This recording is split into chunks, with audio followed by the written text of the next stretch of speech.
This channel does not promote any violence, harmful, or illegal activities. All content provided by this channel is meant for an educational and information purpose only. বসন্তে এসে গেছে, প্রতিবারের মতোই তার সঙ্গে এসেছে নানান রোগজ্বালার ভোগান্তি। সিজন চেঞ্জের এই সময়টায় কিভাবে নিজেকে সুস্থ রাখবেন জানিয়েছেন ওয়ার্ল্ড ফেডারেশন অফ হোমিওপ্যাথির আন্তর্জাতিক প্রেসিডেন্ট ডাক্তার প্রকাশ মল্লিক।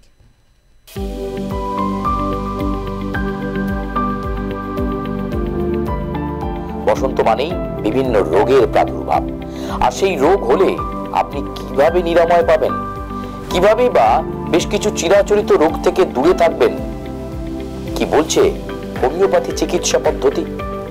ডক্টর মল্লিকের মেথড কিভাবে কাজ করবে এই বসন্তকালে? বসন্তকালের বিভিন্ন রোগের প্রাদুর্ভাব নিয়ে ডক্টর প্রকাশ মল্লিক তার বিশ্লেষণে ঠিক কি বলছেন, চলুন একবার শুনে নেওয়া যাক।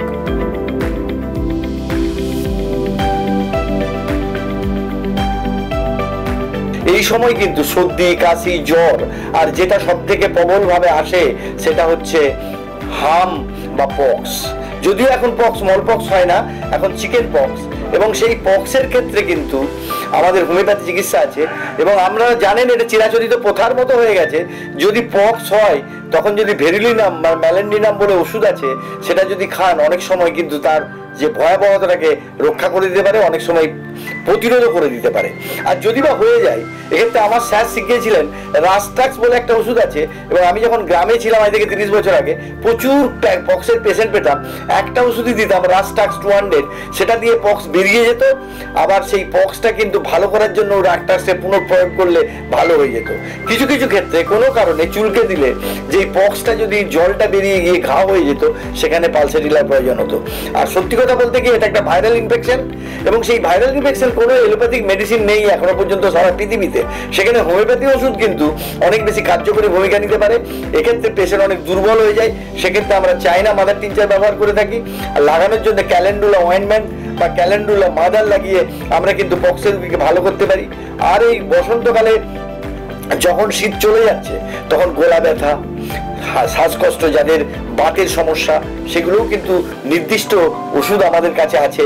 এবং এই ক্ষেত্রে যে গলা ব্যথার ক্ষেত্রে তখন যদি সাবাডিলা বলে ওষুধ আছে, রাস্টাক্স বলে ওষুধ আছে, সেটা ডাক্তারবাবু তার অভিজ্ঞতার আলোকে ওষুধের শক্তি নির্বাচন করে ওষুধ দিলে সহজেই ভালো হবে। হোমিওপ্যাথি চিকিৎসার লাভটা কি? লাভটা হলো এই, এদের সাইড এফেক্টটা কম। এবং সেই সাইড এফেক্টহীনভাবে যদি আপনাকে বাঁচতে হয়, ভালো থাকতে হয়, তাহলে হোমিওপ্যাথি শরণাপন্ন হবেন। এবং আমরা আপনাদের পাশেই আছি, হোমিওপ্যাথির উপরে ভরসা রাখুন। কেন আগামী দিনে এই যে ডাক রেজিস্ট্যান্স বলে একটা ব্যাপার হচ্ছে, সেটাকে বলে সুপারবাগ, সেটা কিন্তু সারা বিশ্বব্যাপী সমস্যা। হোমিওপ্যাথির এই সমস্যাটা নেই। আমরা ওয়ার্ল্ড ফেডারেশন হোমিওপ্যাথির মাধ্যমে এই বার্তাটাই ছড়িয়ে দিতে চাই।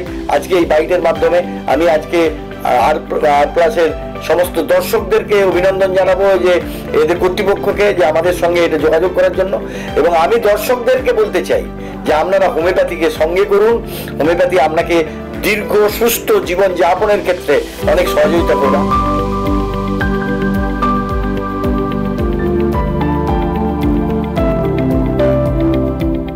হোমিওপ্যাথি চিকিৎসাকে মানুষের দরবারে নিয়ে পৌঁছচ্ছেন ডক্টর প্রকাশ মল্লিক। তিনি মনে করেন হোমিওপ্যাথি পারে অনেক রোগের চিকিৎসা করে, সঠিক ডায়াগনোসিস করে রোগ নিরাময় করতে। আর সে কারণেই তো ভিন রাজ্যের মানুষও, এমনকি বাংলাদেশ থেকে প্রচুর রোগী আসেন ডক্টর প্রকাশ মল্লিকের কাছে। তাই তো তিনি হয়ে উঠেছেন মানুষের খুব কাছের একজন। ক্যামেরা প্রসেনজিতের সঙ্গে সুচারু, আর প্লাস নিউজ।